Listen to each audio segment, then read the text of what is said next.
Welcome back to my channel, everyone. Preppin' Mama here. Today I'm going to show you how I make the best coffee ever.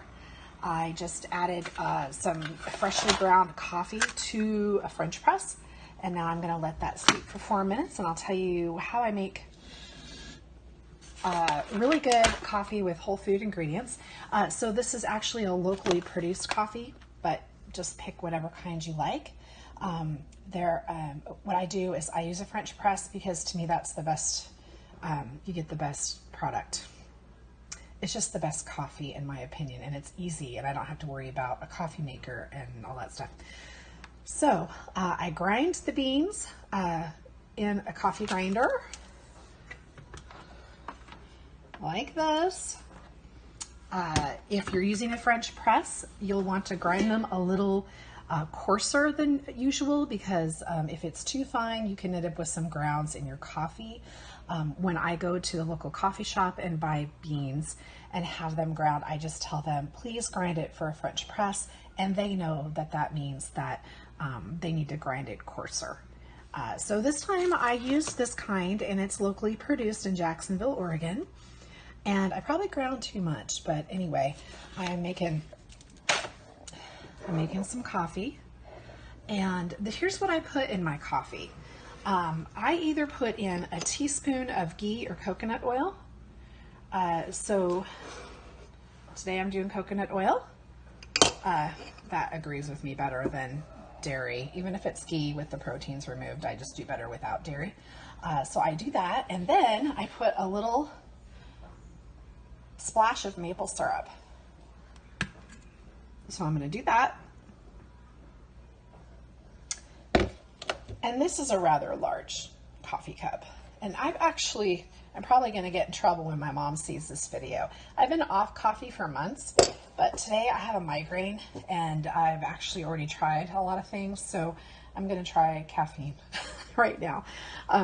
So anyway, as long as I keep it to 1 cup, I shouldn't become addicted to it again, right?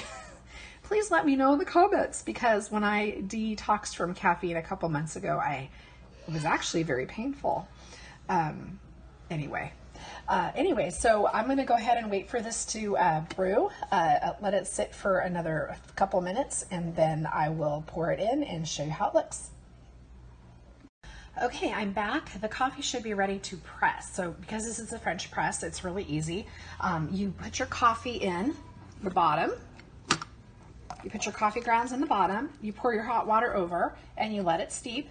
And then when it's ready, you just press. Just why it's called a French press. And you press all the way down, and that separates the grounds from your coffee. Which, by the way, this is a great way to have coffee while you're off-grid. Camping, whatever. You don't have to percolate it, you just French press it. And then pour it in.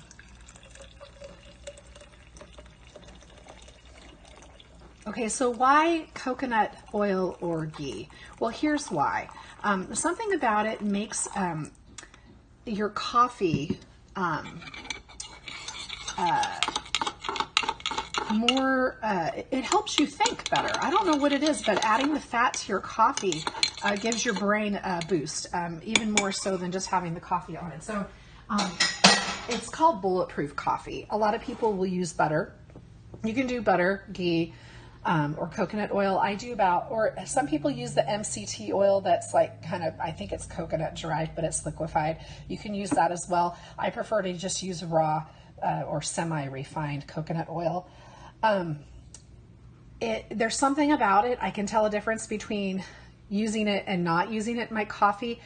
It just gives your brain a little fuel somehow, and I'm not sure about the science behind it, but if you look up bulletproof coffee online, it'll probably explain it to you.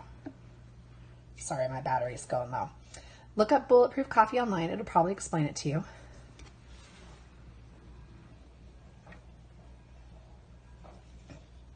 That's good. So maple syrup is a great way to sweeten your coffee. That is pure. It's a whole foods way. And honey. I've used maple syrup for a long time. I have tried honey. Neither taste like what they are in coffee. So don't knock it till you try it. Honey and maple syrup should both be in your preps. If you're addicted to coffee, you're going to want coffee in your preps, and hopefully you have a plan for that. And then coconut oil, shelf stable. Everyone should have coconut oil in their preps. So that's how I make, to me, what's the best cup of coffee ever. You can add cream or milk to this if you like dairy. It's a little strong for me today, so I'll probably go ahead and add some almond milk today. But that's how I make a good cup of coffee. Thanks for joining me today, you guys. I think I'm having allergy issues and stuff. I've been working out in the garden a lot, and today I got a headache, and I'm like, I don't think I can do this today. So even though it's planting time, yesterday I got some things done, but today my irrigation's not cooperating with me. I'm a bit on a learning curve with the irrigation, and it's kind of ticking me off. So I will be filming this weekend as I plant my garden, and I will be uploading that next week. I'm really excited about some things that we've gotten done around here, and I'm excited to share them with you. Thanks for joining me today. If you're new here, I talk about all things preparedness, and I sometimes concentrate on dealing with special needs issues, dietary restrictions, and health concerns in my preps, because that's what I have going on over here. So if you're prepping with kids with special needs, or spouses with health issues or health issues of your own, or any dietary restrictions, I'm your gal. I'd love to have you subscribe and visit me again. Thanks a lot for joining. Preppin' Mama out.